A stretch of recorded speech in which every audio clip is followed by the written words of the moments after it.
여자가 낳은 자 중에 가장 큰 자, 세례 요한의 죽음에 대한 그런 말씀입니다. 이 세례 요한이 어떤 사람인가를 보면 아주 연고 대상이에요.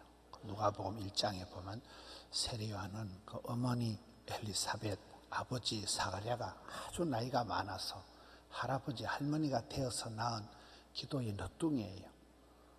오랫동안 기도해서 하나님이 내가 네 기도를 들었다, 네 기도가 내게 들렸다 이러면서 이제 세례 요한을 잉태케 해서, 이 세례 요한은 엄마 뱃속에서부터 모태로부터 성령의 충만함을 받고 어릴 때부터 구별되이 자라서 광야에 외치는 자의 소리가 되어서 그렇게 주님의 오시는 길을 예비한 그런 성경에 참 몇 안 되는 특별한 그런 분이 세례 요한입니다. 짧은 생애를 살았지만은 강력한 영향력을, 선한 영향력을 미치고 있는 분이 세례 요한인데, 1절에 보면 그 세례 요한 시대에 그 악한 사람이 이 헤롯 왕이에요. 보면 그때에 분봉왕 헤롯이 예수의 소문을 듣고, 그 다음 절에 2절에 보면 이 세례 요한이 죽은 자 가운데서 살아났다, 이렇게 이제 놀라는 내용입니다. 엘리야 시대, 구약 성경의 최대의 최고의 선지자가 엘리야라면 엘리야 시대의 그 임금이 아방이거든요. 가장 악독한 남쪽 유다 이스라엘 왕 중에 악독한 아방 시대에 엘리야가 최고의 선지자 활동을 했듯이, 이 세례 요한 시대의 왕이 헤롯인데, 아주 이 헤롯이, 성경에 헤롯이란 이름이 여러 명이 나와요. 한 6명 정도가 나옵니다. 뭐 헤롯, 안티파스, 헤롯 뭐시게 나오는데, 이 헤롯이 아주 나쁜 헤롯이에요. 이 헤롯 왕이 1절에 봅니다. 분봉왕 헤롯이 예수님의 소문을 듣고, 이런 이 나쁜 사람 특징, 1절에 이 나쁜 사람의 특징이 뭔가 하면 지는 계속 못된 짓을 하고는 소문에 민감한 거예요. 아이고 귀신이 뭐 어떻게 한다. 예수님의 소문을 듣고는 귀신 나타났다는 거예요. 이 엘리야가 다시 죽었다가 세례 요한이 죽었다가 나타났다. 쥐가 세례 요한을 죽여놓고는. 그래서 그런 이 악독한 사람들의 모습, 방탕한 삶을 계속 살아가면서 죄책감, 불안감 떠는 거예요. 계속 못된 짓을 하고, 또 그것을 커버하기 위해서 더 못된 짓을 하고, 또 소문을 듣고 벌벌 떨고, 이 모든 것이 회개하지 않으면 회복이 안 된다.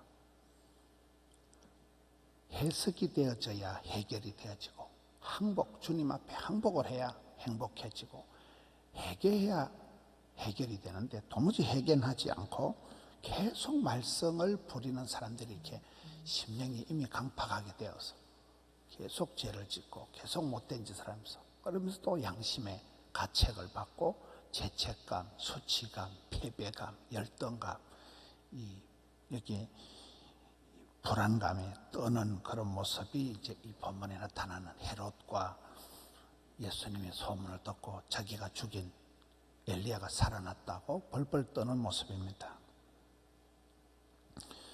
3절에 보면 전에 헤롯이 이제 어떻게 해서 이 세례 요한을 체포했다가 가두어서 4절에 5절에 헤롯이 요한을 죽이려고 하면서 하는데, 이제 헤롯의 그런 스타일이 7절에 보면 헤롯이 이제 헛맹세를 하는 거예요. 헤롯이 맹세로 그 자기 딸내미한테 얘기를 하는 거예요. 뭐든지 달란 대로 주겠다, 약속을 한다. 이런 사람의 특징이 쉽게 약속을 하고, 그 약속 때문에 또 하나님과의 약속, 자기와의 약속을 어기고 말에 책임을 못 지는 이런 모습을 보게 됩니다. 함부로 맹세를 하지 마라.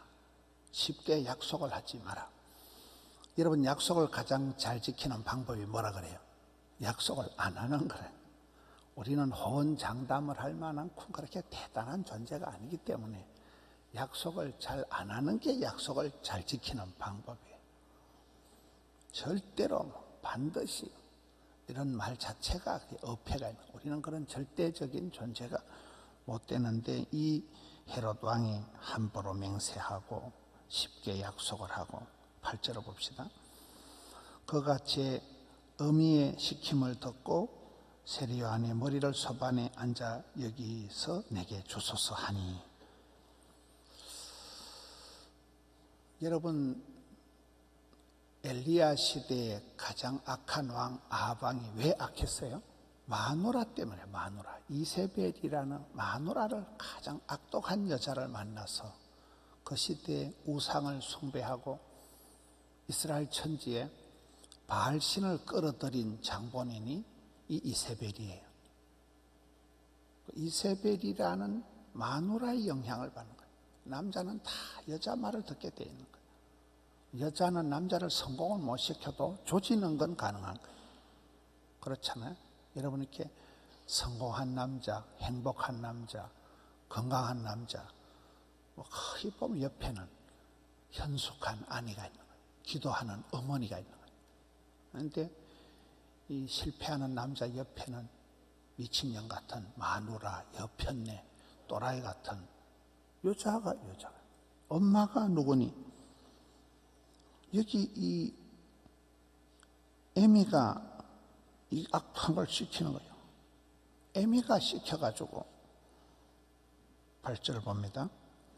어미가 그래 못된 짓을 세례 안에 모가지를 따온나, 이렇게 오달을 할 수 있는 이 에미가, 그래서 이 집구석이 안 되는 거예요. 이 집구석은 역사상 두고도 우리 예수님께서 빌라도에게 고난을 받아 그 얘기를 천추에 그렇게 두고 얘기를 하듯이, 이 헤롯이라는 이 사람은 이 마누라 때문에 두고 역사에 욕을 먹는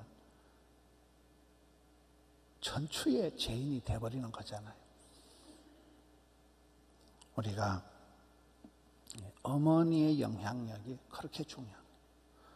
심리학적으로 애비 없이 자란 자식은 괜찮대요. 노벨상을 받고 세계적으로 유명한 사람들 중에 애비 없이 자란 사람이 많다는 거예요. 오히려 그런 말이 있잖아요. 강남의 자녀 교육의 방법은 어머니의 입시 정보 능력, 본인의 노력, 그리고 애비의 무관심이 중요하다. 애비가 오히려 잔소리 많이 하고 이러면 애들이 삐뚤어지기 쉽다는 거예요. 노벨상을 받은 많은 사람들은 아버지가 없었기 때문에 쓸데없는 구박을, 이렇게 강압적인 걸 안 듣고 오히려 자유롭게 공부를 열심히 한 아이들이 많다는 거예요. 역기능적인 거죠. 엄마의 영향력은 절대적이라는 거예요. 애들이 길 가다 자빠질 때 엄마야 이래 자빠지지, 아빠야 이래 자빠지는 애들이 별로 없어요. 그 정서적인 모든 게 엄마의 영향을 받는데, 대부분 보면 기도하시는 할머니, 눈물로 기도하시는 어머니, 옛날에 우리 어머니들 세대는 평생을 그냥 눈물로 기도하는, 새벽기도 오면, 저는 어릴 때 시골교회 새벽기도는 늘 울더라고요. 저는 새벽기도 때고 울어야 되는 줄 알았어요. 늘 어른들이 울어요. 그 촌에 농사지는 할머니들이 뭔 죄를 지어서 울겠어요. 맨날 영감님 핫토나 치고 막걸리나 퍼마시고 바람 피우고 맨날 우는 거예요. 할머니도 울고 어머니도 울고. 그때 이혼이 있었어요. 맨날 두드리 맞고 맨날 술지정 부리고 돈도 없는 그런 한심한 종구석에서도 그 어머니들의 눈물에 의해서 자식들이 이래 자라가는 거잖아요. 한없는 그런 그 어머니들의 희생과 지금 요즘 젊은 세대는 희생을 1도 안 합니다. 조금도 희생 안 합니다. 그냥 이혼해버립니다. 아예 결혼도 안 합니다. 지 편함한 장땡이. 시대가 이렇게 흘러가는데, 나는 사랑하나 저희는 도리어 대적하니 나는 기도할 뿐이라. 그 시편 109편 4절의 말씀처럼 어머니의 눈물, 어머니의 희생에 의해서 아버지의 그 덜에 나가서 소처럼 일만 하는 거, 아버지의 그 수고에 의해서 자녀들이 자라나는데, 이 집구석은 보면 악녀 이세벨에 의해서 아방이 나오듯이 이 악한 이 헤로디아 그 딸, 그에 비해 그 아들이고 그에 비해 그 딸내미고 이렇게 되는 거예요. 우리가 더욱더 이 시대의 그 부형들이 중요해요. 문제 자녀는 없고 문제 부모가 있다 이러는 것이 얼마나 그 엄마가 기도하는 엄마인가, 하나님을 두려워하는 엄마인가, 예배하는 엄마인가, 그게 그 집안에 다 달려있는 거예요. 저도 목회자로서 이렇게 보면 뭐 저 집안에 아파트가 몇 채냐, 저 집안에 뭐 유산이 얼마냐 별로 관심 없어요. 얘가 이번에 어느 대학 들어갔냐 별로 관심 없어요. 동아대학을 들어가면 어떻고 고신대학을 들어가면 어떻고 그렇잖아요.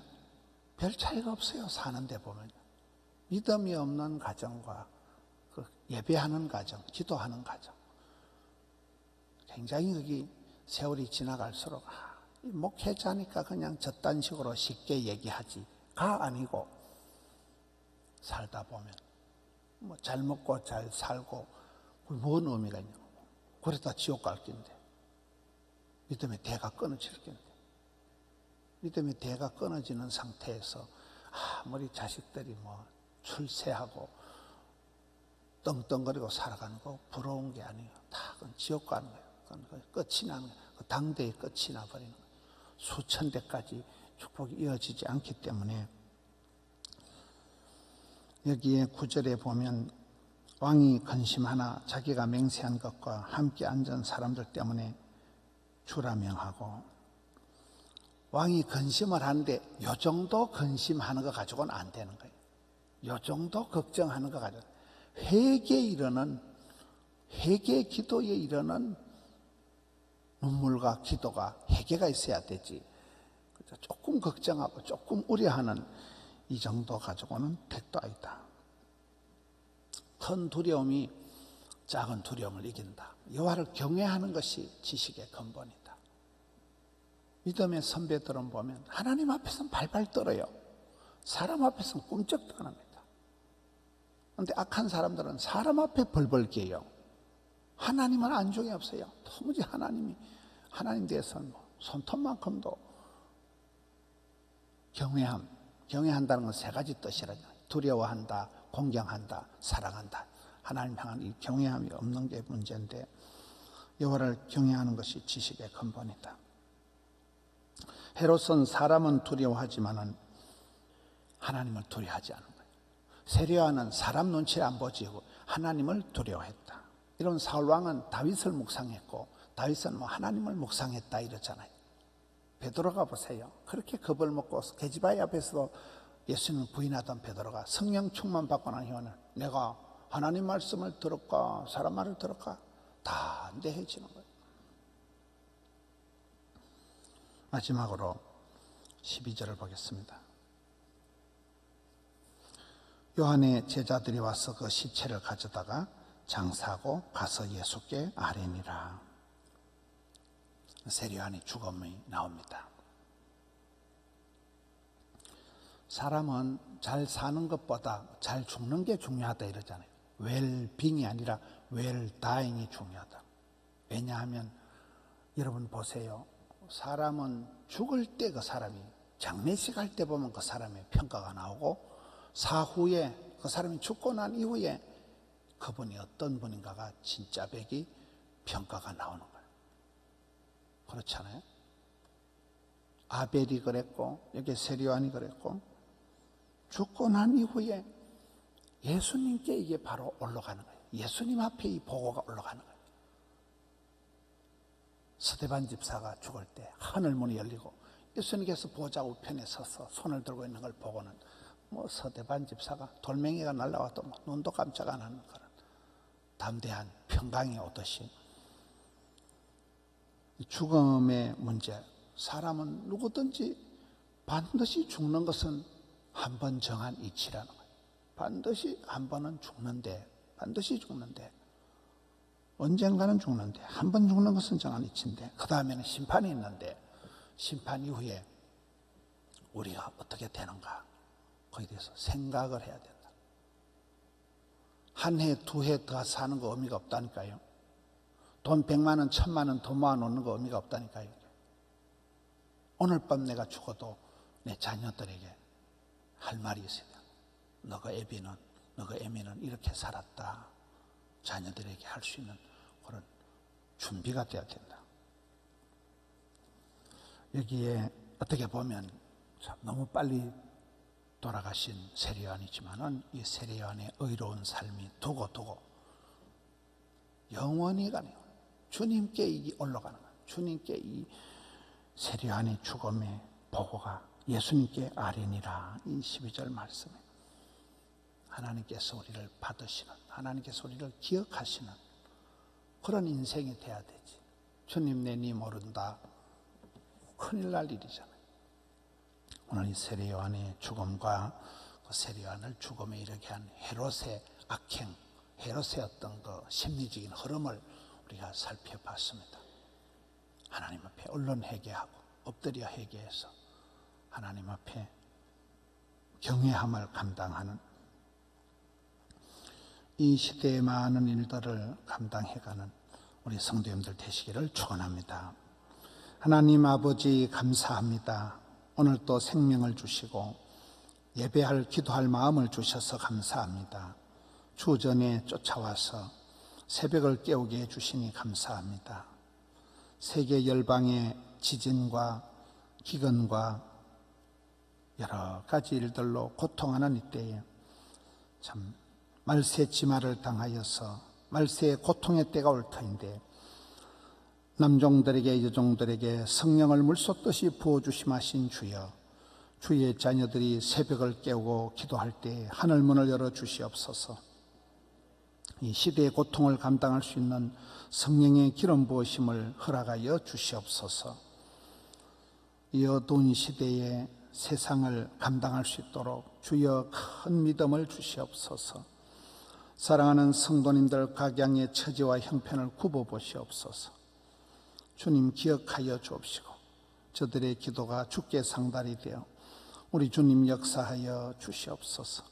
고통 중에 있는 자들이 고통 중에서도 믿음 떨어지지 않게 하여 주옵시고 담대한 믿음과 포기하지 않는 소망과 사랑의 수고를 통하여 주님 주신 모든 일들을, 사역을, 사명을, 사람을 감당케 하여 주시옵소서. 주님 감사합니다. 올려드린 정성을 받아 주시옵고 종일토록 붙들어 주시옵소서. 감사를 드렸고 우리 구주 예수님 이름으로 기도하옵나이다. 아멘.